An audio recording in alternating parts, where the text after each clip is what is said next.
Here on the South Side, OTAs complete. Alongside Jeff Hathhorn, I'm Josh Rowntree for 93.7 The Fan. Well, today the big story, obviously, Jeff, the reaction to Stephon Tuitt announcing his retirement yesterday.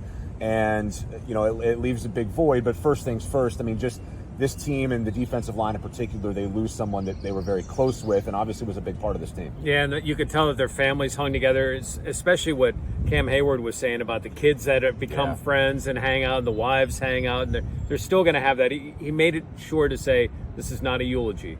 They're still going to have a relationship for him. But one thing that was clear, and I don't think this was just talk, is that they respected his decision. Yeah. I know some people might have an issue with it, but they respect the fact that he made this decision.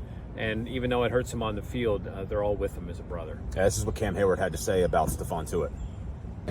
I don't think I went into it thinking I had to convince him. My main thing was you get in the locker room, you feel the brotherhood, and you feel everybody's here for you. And it wasn't just myself. Tyson, Coach Dunbar, Mike T, Kevin, we all went out of our way to make sure Tuitt knew that. But with that, some people go through different things. Some people handle it differently. And all we can be there is to just support him. Well, now, Jeff, obviously it turns to how do you replace a guy like Stephon Tuitt? I mean, I don't know that you do replace a Stephon Tuitt. They don't have a guy that can go get double-digit sacks outside of maybe Cam Heyward, but they have to find somebody. Chris Wormley, maybe that guy, but it seems like there's going to be a rotation. Wormley's excited to try to be that guy, but, Loudermilk's the guy. Adams, Leal, I mean, how quickly can he develop? Yeah. And I wouldn't be surprised. Look, there's still some cheap free agent veterans that they could go out, because I still think Wormley, as much as he loves getting a lot of snaps, he's still best being in a rotational basis. Yeah, this is what Chris Wormley had to say. It sounds like he's embracing the potential of the opportunity. Yeah, I mean, I think for me it allows me to have another opportunity to showcase what I can do. Not saying that I didn't want Tuitt back, but I know what I can do when I'm given a full season of the opportunity to play. So I'm excited for my growth for another year. Going into year 6 for me, it's time's ticking when it comes to being able to produce and make a life for myself, and I'm excited for that opportunity. And like I said, having Tyson back, there's going to be a group of guys that are going to be able to contribute in ways that I think we weren't limited to last year. But when you have two guys like Tuitt and Tyson out, it puts you at a hindrance, I guess, when it comes to the type of players that they are. So to have Tyson back, I'm really excited about.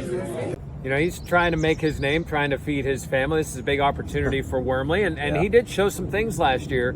A half dozen sacks. I mean, he showed some promise, and maybe he can continue to build upon that. Yeah, and there's going to be competition, certainly. I think we'll find out maybe more, Jeff, next week. We start mandatory minicamp next week.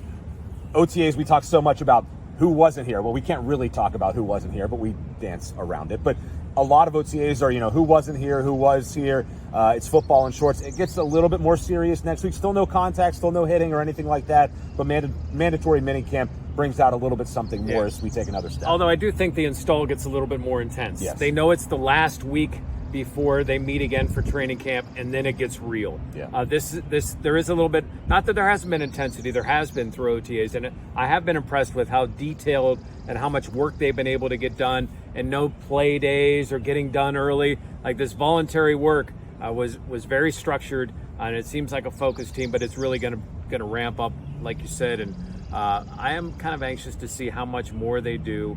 And maybe a little bit about some of the rep orders and if those change next week in minicamp. Maybe at the quarterback? Possibly. Yeah, yes. that could be something. And by the way, if you wonder if God is a football fan, it was supposed to rain all day, but this is the weather for OTAs for the Steelers, so he's on the Steelers side, just so you know. God is a Steelers fan. As a bolt of lightning cracks behind us. We'll have a lot more at 937thefan.com throughout the rest of the week, throughout the weekend, and then next week, mandatory minicamp starts right here on the South Side.